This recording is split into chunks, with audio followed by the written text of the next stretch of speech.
আর একটাবার শুনতে হবে গো, নাহলে হবে না। হ্যাঁ হ্যাঁ বিপাশাদীপ, ও শতদ্রু, এসো। আমি এবারে এগোবো।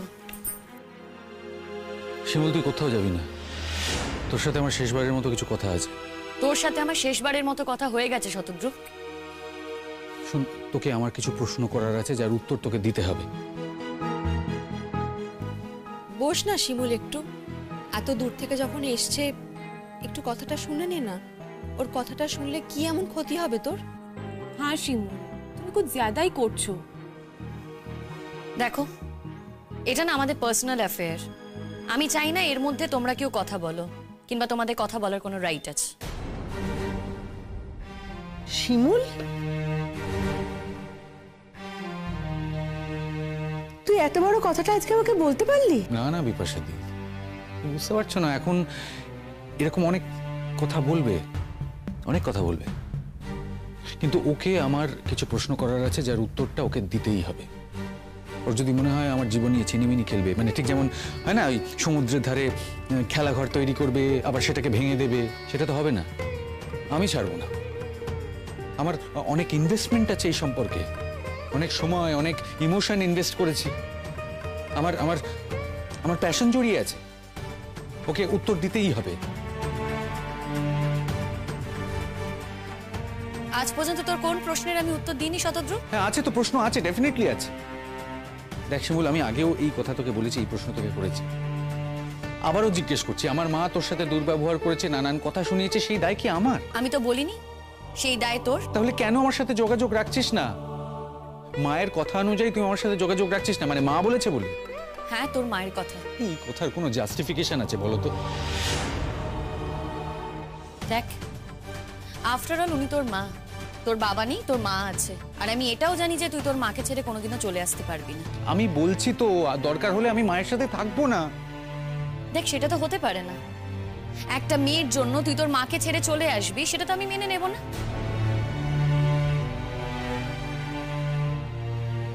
তোর উচিত তোর মায়ের সাথেই থাকা। শোন, আমি কি করবো না করবো সেটা তুই ঠিক করে দিবি। দেখ, আমি যখন তোর সাথে থাকবো তখন তো আমাকেই দেখতে হবে, আর আমার চোখের সামনে তুই স্বার্থপর হয়ে উঠবি সেটা আমি দেখতে পারবো না। ফ্যান্টাস্টিক। তা তুই যখন এত কিছু বুঝিস তখন তুই আমার মার সাথে এসে থাক, আমরা একসাথে থাকবো।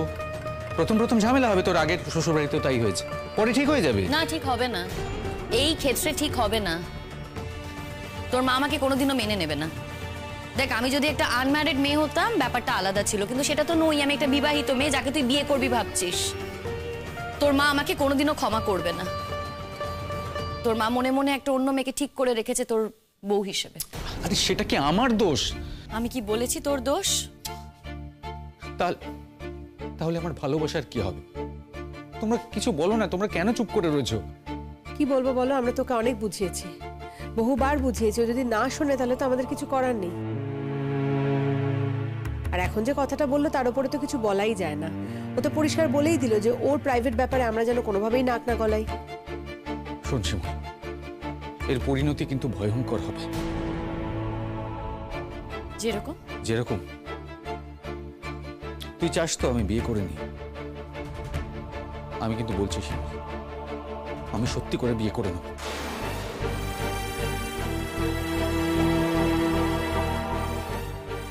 আমি তো সেটাই চাইছি। ভয়ঙ্কর ভাবছিস কেন তুই? আমি তো চাইছি, এই পরিণতিটাই চাইছি, আমি করে নেবি। শিমুল, আমি কিন্তু শেষবারের মতন করে বলছি তোকে, আমরা না কোনো লড়াইয়ের মাঠে দাঁড়িয়ে নেই রে শতদ্রু, যে তুই বন্দুক হাতে আমাকে শেষবারের মতো প্রশ্ন করবি আর আমি বাঁচার জন্য সেই উত্তর দিয়ে যাব। তুই যদি মনে করিস তুই কাউকে বিয়ে করবি, তুই অবশ্যই করতে পারিস। আমি তোকে আগেও বারণ করিনি, এখনো বারণ করছি না। দেখ, তুই এতদিন আমার জন্য অপেক্ষা করেছিলি, সেটা যেটা তুই করেছিলি তোর মন থেকে করেছিলি। আমি কিন্তু তোকে একবারও বলিনি আমার জন্য অপেক্ষা কর। শিমুল, আমারও তো একটা লাইফ আছে। আমি তো সারা জীবন এইভাবে থাকতে পারবো না। আমাকেও তো লোকজনের কথা শুনতে হয়, আমি তো সেগুলো অস্বীকার করতে পারবো না। শোন না, তুই সবার কথা শোন, তোকে তো কেউ বারণ করেনি। বুঝে নে না নিজের জীবনটাকে। আমি তো বলছি তোকে, তারপরেও কেন তুই আমাকে অ্যাকিউজ করিস? এসব কথা বলার জন্য তুই আমার কাছে বারবার ছুটে আসিস। শিমুল, তোর হাজবেন্ডের সাথে তোর ডিভোর্স হয়ে যাচ্ছে, তোর সামনে সে আরেকটা মেয়েকে বিয়ে করছে, তাও তুই ওই বাড়ি ছেড়ে বেরোতে পারছিস না। আসলে কি বলতো, তুই তোর শাশুড়ি এবং ননদকে ছেড়ে ওই বাড়ি থেকে বেরোতে চাস না। যদি চাইতিস এতদিনে বেরিয়ে আসতিস, তুই চাইছিসই না। আচ্ছা তুই, তোর লজ্জা করে না? তোর একটা আত্মসম্মান জ্ঞান নেই? কেমন মেয়ে রে তুই? বুঝতে পারছিস তো আমি কেমন মেয়ে? তারপরেও আমাকে ভালোবেসে তোর ঘরে নিয়ে যেতে চাইছিস? নেই, আমার লজ্জা নেই, আত্মসম্মান জ্ঞানও নেই, শিক্ষে দীক্ষে নেই, ভদ্রতা বোধ বলে কিচ্ছু নেই। এই দেখ না, যে আমি ডে 1 থেকে লাথি মারছে আমি তার কাছেই পড়ে আছি। তুই এসব কথাই তো এরপরে আমাকে বলবি? বল না বল, আমি তো একটাও কথা অস্বীকার করছি না। তোর এই কাজটা কিন্তু আমরা কেউ সমর্থন করলাম না শিমুল। তার জন্য তো কিছু আটকে থাকবে না সুচরিতাদি। আজ যদি আমি ওর কাছ থেকে সরে আসি না, আমি জানি কালু আবার একটা বিয়ে করবে। হ্যাঁ করবো তো, ডেফিনেটলি করবো। তুই কি ভেবেছিস বলতো, সারা জীবন আমি তোর স্মৃতি বুকে আঁকড়ে বসে থাকবো? একদমই না রে, আমি তো জানি সেটা, তাই আমি আশাও করছি না। আর সব থেকে বড় কথা কি জানিস, তোর মা আমাকে যেভাবে অপমান করেছে না, পাবলিক প্লেসে যেভাবে আমাকে হিউমিলিয়েট করেছেন, সেখানে আর যাই হোক আমি তোর মায়ের সাথে থাকতে পারবো না। আচ্ছা আমি তো তোকে অপশন দিচ্ছি শিমুল, তোকে একসাথে থাকতে হবে না। আমি মা তুই একসাথে থাকবো না, আমরা আলাদা থাকবো। আমি মায়ের সাথে গিয়ে দেখা করে আসবো রোজ। সেটা কেন হবে? আমি তো তোকে বলছি আমি সেটা মেনে নেব না। তুই আমার জন্য তোর মায়ের থেকে আলাদা থাকবি, সেটা আমি কিসের জন্য মানবো? আর তুই তোর মায়ের সাথে আলাদা দেখা করতে যাবি, আমি এক ঘরে হয়ে পড়ে থাকবো, সেটা আমি অ্যাকসেপ্ট করতে পারবো না। কেন বাজে কথা বলছিস শিমুল? এই যা যা বলছিস না সমস্ত বাজে কথা, জানিস তো? আসল কথাটা হচ্ছে তুই তুই আমার কাছে আর আসতে চাস না। তুই নিজের বাকি জীবনটা আমার সাথে কাটাতে চাস না, আর কাটাতে চাস না। অ্যাকচুয়ালি তুই ডিসাইড করে নিয়েছিস। এগুলো তোর সমস্ত বাজে এবং লেম এক্সকিউজ। বুঝতে পেরেছিস তো, বুঝতে পেরেছিস, তাহলে আর কথা বাড়াচ্ছিস কেন? আর কথা বাড়াস না। আমি তো বুঝতে পারছি না শিমুল की पॉइंटটা কি আছে। कोई भी माँ इसको मानेंगे क्या? अगर আমার ছেলে কোনো शादीशुदा लड़की के साथ प्यार करेंगे तो আমি मानते পারবো কি? শিমুল, ये सोसाइटी इतना आगे नहीं गया है कि इसको लेके वाह वाह করবে। वैसे ही शतद्रुर माँ भी थोड़ा बहुत रिएक्ट করেছে। শিমুল, मैं समझ सकती हूँ कि তোমার সম্মানে লাগছে, पर एक बार सोचो, इससे ज्यादा असम्मान तो তোমার ঘরের লোক তোমাকে করেছে। हर दिन टॉर्चर করেছে, हर रोज कुचल कुचल के মেরেছে, तब भी তুমি कुछ भी বলছো না, कुछ भी করছো না শিমুল। यही तो कल परागের आशीर्वाद আছে,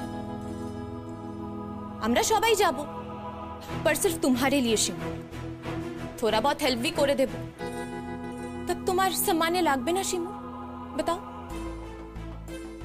এরকমই আমি শীর্ষা, মেশার হলে মিশো, না হলে মিশো না। আমি আসছি। আহা শিমুল, সব কথা এরকম ভাবে রাগ করিস না। সব বিষয়ে যদি তুই এরকম ভাবে আলটিমেটাম দিয়ে দিস তাহলে তো মুশকিল। শিমুল শোন, বিষয়টা রাগারাগি না, মাথা ঠান্ডা করে সবটা একটু তো বুঝতে হবে। তোর ব্যক্তিগত জীবনটা নিয়ে যদি এই পরিমাণ কাটাছেঁড়া চলতে থাকে তাহলে কিভাবে কাজ করবি তুই? দেখ আমাদের প্রোগ্রাম বাড়ছে একটু একটু করে, এই তো সামনে একটা চন্দননগরে কত বড় প্রোগ্রাম এসছে।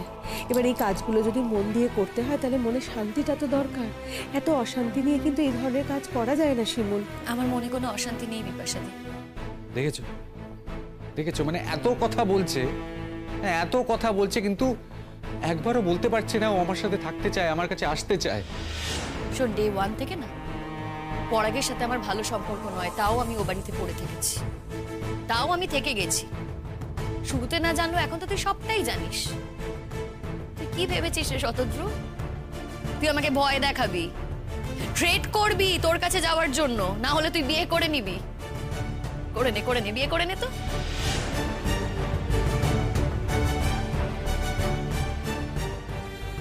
তুই কি ভাবছিস রে? হ্যাঁ কি ভাবছিস? তোর না এই কথাটা বলতে একবারও আটকায়নি। বিয়ে করতে হলে বিয়ে করে নে, কিন্তু ট্রেড দিয়ে তুই আমাকে তোর কাছে নিয়ে যেতে পারবি না। আর জানিস তো, এগুলো আমি সব জানতাম। আমি আগেই বিপাশাদিকে বলে রেখেছিলাম। বিপাশাদি, আমি তোমাকে বলিনি যে এগুলো হতে চলেছে? তোর মায়ের সাথে না আমার কোনোদিনও বনিবনা হবে না, তোর মা আমাকে কোনোদিনও মেনে নিতে পারবে না। আর আমি এটাও জানি যে তোর মায়ের ইচ্ছের জন্য তুই একদিন বিয়ে করে নিবি। আর বিয়ে কেন করবি না? নিশ্চয়ই করবি। আর আমি এটাও বুঝতে পারি ডেফিনেটলি তোর মনে ইচ্ছে আছে একটা সংসার করার। সেটা কি অন্যায়? না না, অন্যায় না, কিসের অন্যায়? তুই বিয়ে করবি, সংসার করবি, কর না। আমার কাছে বাড়তি কিছু চাইছিস কেন? শোন শিমুল, নয় তুই আমার কথাটা বুঝতে চাইছিস না, ইচ্ছে করে বুঝতে চাইছিস না, আর নয় তুই জাস্ট নিরেট। যেটা ধরলে তোর সুবিধা হয় সেটাই ধরে নে।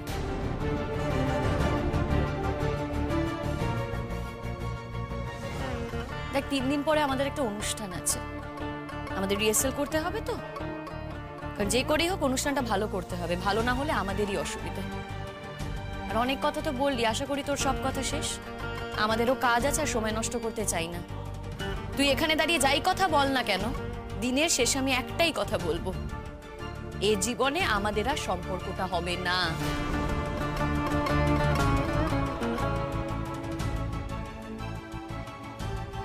তোর সাথে আমার সম্পর্ক হবে না, সেটা শুধুমাত্র আমার মায়ের জন্য, তাই তো? ধরে নে তাই। ঠিক আছে শিমুল, তুই এই কথা বললি তো? তোর সাথে এরপর আমার দেখা হবে আমার বিয়েতে। হ্যাঁ, আমার বিয়েতে। তুই কি ভেবেছিস আমি সারা জীবন সন্ন্যাসী হয়ে থাকবো? বিয়ে থা কিছু করবো না, সংসার করবো না? আমারও ভালো থাকার, সুখে থাকার অধিকার আছে শিমুল, ভুলে যাস না। আর আমি সুখে থাকবো, ডেফিনেটলি সুখে থাকবো। যাকে বিয়ে করব তার সাথে আমি সুখে থাকবো, আই গ্যারান্টি ইউ দিস। দুঃখ হবে তোর। তুই তোর স্বামীকে দেখবি বিয়ে করে অন্য একটা মেয়ের সাথে আছে, সংসার করছে। তুই দেখবি তোর বয়ফ্রেন্ড, সেও অন্য একটা মেয়েকে বিয়ে করে সুখে শান্তিতে সংসার করছে, আর তুই জ্বলে পড়ে শেষ হয়ে যাবি। শেষ তোর বলা, নাকি আরো কিছু বলার আছে? শিমুল, ওর এই কথাগুলো ধরিস না, ও তোর আগের মাথায় বলছে কথাগুলো, তুই বুঝছিস না। কনসোল করো না আমাকে। কেন কনসোল করছো? শতদ্রুকে না আমি তোমাদের থেকে অনেক ভালো করেছি, অনেক ভালো করে বুঝি আমি ওকে।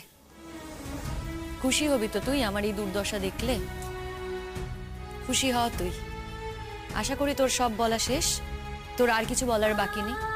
শোন, আমারও তো কাজ আছে, আমাকে কাজ করতে হবে। আর এই যে জোর গলায় কথাটা বললি, এত সাহস দেখিয়ে কথাটা বললি, সিনসিয়ারলি কিন্তু কাজটা করিস, শুধু বলার জন্য কথাটা বলিস না। না শিমুল, না, এই মিসকনসেপশনে থাকিস না। আমি বলার জন্য বলছি না, আমি সত্যি করে করে দেখাবো সেটা।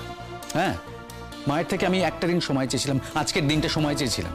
মা যে মেয়েটাকে আমার জন্য সিলেক্ট করেছে, তাকে আমি বিয়ে করবো কি করব না সেটা জানানোর জন্য আমি মায়ের থেকে আজকের দিনটা সময় চেয়েছিলাম। আর সেই জন্যই তোর কাছে এসেছিলাম, তোর সাথে কথা বলতে। কিন্তু তুই আমাকে সাপোর্ট করলি না।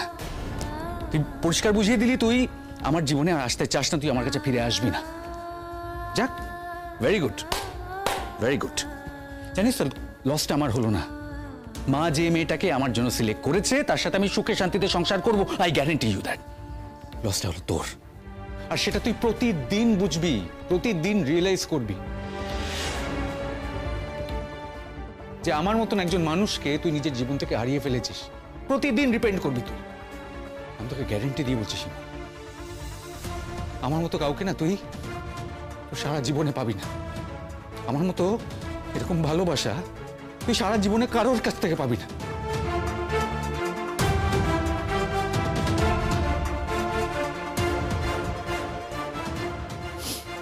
দেখ, সরি সরি, তোমাদের অনেক সময় নিয়ে নিলাম। আমি এবার আসি, তোমাদের সাথে আরো একবার দেখা হবে। আমি আমার বিয়েতে তোমাদের সকলকে ইনভাইট করতে আসবো।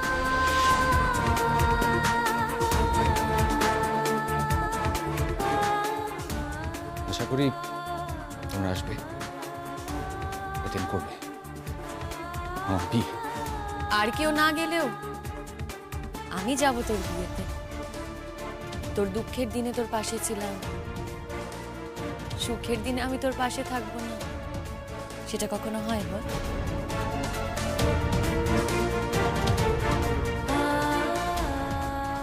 I promise.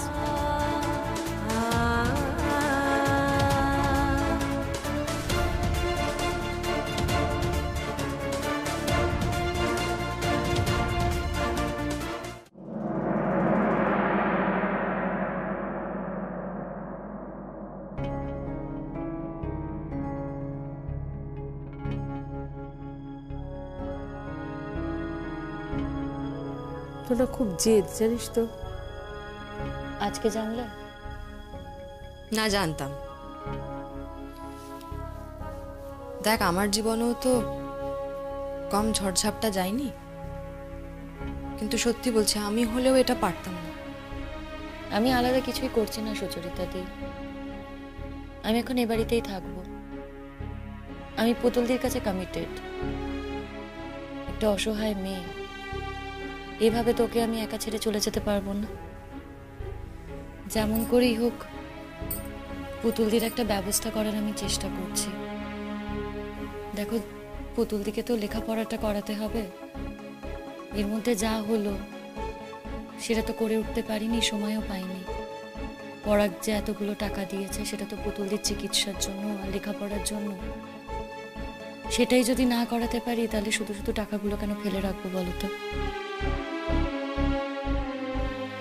এই ঝামেলাগুলো মিটে যাক, তারপর না হয় পুতুলদিকে একটা ভালো স্কুলে আমি ভর্তি করে দেবো। তুই তো সেটা আমাদের বাড়ি থেকেই করতে পারতিস বল। কেন তোমাদের বাড়ি থাকবো বলো তো বিপাশাদি? আমি তো এখানেই থাকতে পারি। পাড়ার লোক তো আরো বলবে যে নিজেদের বাড়ি ছেড়ে বিপাশার বাড়িতে আছে। আই ডোন্ট কেয়ার শিমুল, কে কি বলবে তাতে আমার কিচ্ছু যায় আসে না। Exactly, I also don't care. আমারও কিছু যায় আসে না। তাই তো তোমাকে বলছি, ডিফারেন্স তো কিছু আনবে না। যারা যা বলার বলবে ওসব আমি পাত্তাও দিই না। আমি এখানেই থাকবো। পাড়ার লোকের বাত করার জন্য নয় শিমুল, তোমার তো খারাপ লাগছে না? আমার খারাপ লাগছে না। কি অবস্থা হয়েছে বলতো, নিজের দিকে তাকিয়েছিস, চোখ মুখ একেবারে শুকিয়ে গেছে। তুই ঠিক নেই শিমুল। তাই তোমাদের তাই মনে হচ্ছে যে আমি ঠিক নেই? একটা কথা ভেবে বলো তো, ওই মানুষটাকে কি আমি সত্যি ভালোবাসতাম? না, ভালোবাসতি না। তুই চেষ্টা তো করেছিলি মানিয়ে নিয়ে সংসার করার, ভালোবেসে থাকার চেষ্টাটুকু তো করেছিলি শিমুল। করেছিলাম, হয়নি। তারপর আর ওসব নিয়ে কিছু ভাবিনি আমি, আমার মনেও আর কিছু নেই। এই আরেকটা মেয়ে দেখো কেঁদে ভাসাচ্ছে। এই তো তুল, কি ব্যাপারটা কি? হ্যাঁ, এভাবে কান্নাকাটি কেন করছো বলো তো? কিসের জন্য এভাবে কান্নাকাটি করলে হবে? নিচে দাদার আশীর্বাদ হচ্ছে, যেতে হবে তো। দেখো, যা যা কাজ করার আমি কিন্তু সমস্তটা করে দিয়েছি। এবার বাকিটা তো তোমাদেরই সামলাতে হবে, তাই না? দয়া কর শিমুল, প্লিজ দয়া কর। তুই এখানেই থাক, ঘর থেকে বেরোস না। আশীর্বাদের সময় অন্তত গিয়ে ওখানে দাঁড়াস না। না না, আমি যাব কেন? আমি ওখানে যাব না। আমি ওখানে গেলে ওদেরও অস্বস্তি হবে, আমারও অস্বস্তি হবে। আর তাছাড়া আশীর্বাদ দেখার আর কি আছে? আশীর্বাদ দেখার তো কিছু নেই। আমারও তো আশীর্বাদ হয়েছিল, আমি জানি।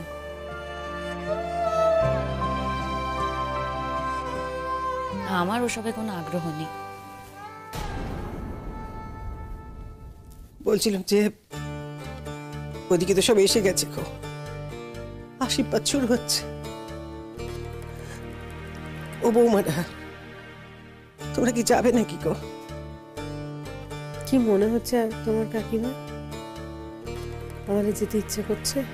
তা মনে হবে কেন? ওই নেমন্তন্ন করেছিল তোমাদের, তাই বলছিলাম আর কি। আমি বলেছি নে, আমার হয়েছে শাকের করাত গো মা। আমার তো না গিয়ে আমার উপায় নেই না। আমার একটু যেতে ইচ্ছে করছে না, কিন্তু ছেলে কি বলছে জানো? আমি যাব না শুনে সে নাকি বলেছে যে আমি তার মঙ্গল অমঙ্গলের কথা ভাবি।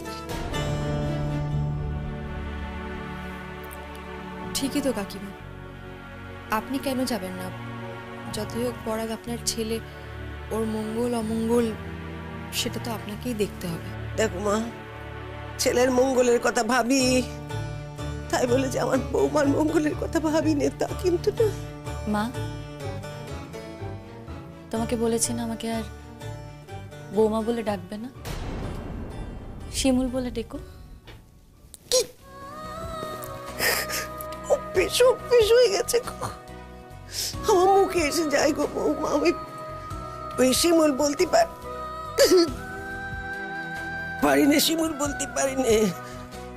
যাকে তাতে কি হয় গো মা, নামে কি এসে যায় বলো দেখি? আমি তো আর তোমার বৌমা নই, আরেকজন আসছে বাড়িতে। তুমি যদি সেই সময় আমাকে বৌমা বলে ডাকো, সেও তো সাড়া দিতে পারে। তখন কিন্তু তোমারই খারাপ লাগবে মা। সে খুব ভালো করেই জানে যে আমি অন্তত তাকে ডাকতে যাবো না। আমিও এখন বউয়ের কাছে থাকবো, আমি যাবো না আশীর্বাদ দেখতে। সে কি গো পুতুল, তোমার তো এই ধরনের অনুষ্ঠানে থাকতে ভালো লাগে? হ্যাঁ ভালো লাগে তো, আমি তো একটা হাউলি মেয়ে, আমার তো সবকিছুই ভালো ভালো লাগে, তাই না? তাই বলে আমি অতটাও ভাবলি নই যে আমার বউয়ের সাথে সবাই অতটা করবে বা বাজে ব্যবহার করবে, কটু কথা বলবে। যে বউকে একদিন আমার বর বাড়িতে বে করে বাড়িতে নিয়ে এলো এমন লোকে মন্তব্য, তাকে এখন ছেড়ে দিয়ে একটা শাশুড়িকে বে করছে গিয়ে, আর সেইখানে তার আশীর্বাদে আমাকে দাঁড়িয়ে ড্যাং করে নাচতে হবে। আমি যাবো না, আমি আমার বউয়ের কাছে থাকবো, আমি তোদের সঙ্গে থাকবো। পুতুল দি, সবাই মিলে এরকম আটকে থাকলে কি করে হবে বলো তো? লোকে কি বলবে? যাও না গো, তোমরা নিচে যাও না। এই তুতুল, পুতুল দিকে নিয়ে নিচে যাও। যাও পুতুল দি, ভাইয়ের আশীর্বাদ হচ্ছে না? এই তুতুল, দাদার আশীর্বাদ হচ্ছে। এরকম করছো তো? হ্যাঁ ঠিক আছে, তাহলে আমি আর এখানে থাকবো না। মন থেকে একদম ইচ্ছে করছে না বৌদিভাই। ইচ্ছে না করলেও সবই তো করতে হচ্ছে বলো, সবই তো করবে। বরযাত্রী যাবে, বিয়ে হবে, বউকে বরণ করে ঘরে তোলা হবে, সেখানে আশীর্বাদটুকু বাদ থাকবে কেন? কি গো বিপাশা দি, যাও না গো সবাই মিলে নিচে। কি আশ্চর্য, এবার কি তুই এক্সপেক্ট করছিস যে আমরা সবাই নিচে যাব আশীর্বাদ দেখতে? তোকে কাল বলিনি আজকে এখানে এসেছি শুধুমাত্র তোর পাশে থাকবো বলে? পরাগের আশীর্বাদ দেখতে আসিনি। আমার পাশে থাকার কি আছে বলো তো তোমাদের? আমি কি একবারও তোমাদের বলেছি আমি খারাপ আছি, আমার পাশে থাকো? দরকার নেই তো, যাও না তোমরা। পরাগের জন্য না হয় মন খারাপ করছে না, এটা মানলাম, কিন্তু জীবনটা যে অন্যরকম হয়ে গেল সেটার জন্য মন খারাপ করছে না তোর? আমি বলবো इसके लिए শিমুল खुद ही जिम्मेदार আছে। ঠিকই বলেছ, আমিই তো দায়ী। যা হচ্ছে সবকিছুর জন্য দায়ী আমি। এই কথাটা বারবার বলার আর দরকার নেই।